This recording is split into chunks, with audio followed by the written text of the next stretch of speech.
বিশ্বস্ত কুকুরটির শেষ অপেক্ষা। একটা ছোট্ট গ্রামে একজন দরিদ্র কৃষক থাকত।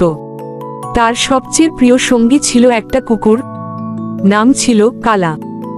কালা সারাদিন কৃষকের পাশে থাকত, খেতে কাজ করতে যেত, ঘরে ফিরত, রাতে পাহারা দিত।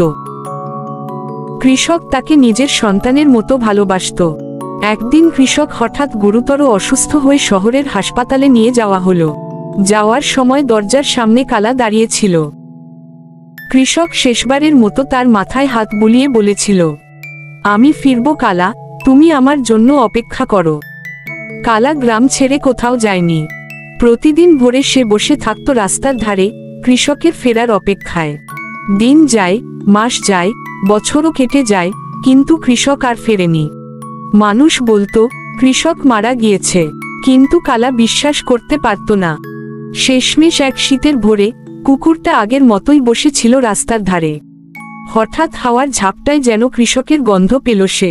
লেজ নাড়ল, চোখ বন্ধ করল এবং নিঃশব্দে চিরনিদ্রায় চলে গেল, নিজের প্রিয় প্রভুর প্রতীক্ষায়। গ্রামের মানুষরা কাঁদল। তারা বলল, এমন ভালোবাসা মানুষও দেখাতে পারে না, যেমন এই কুকুর দেখিয়েছে।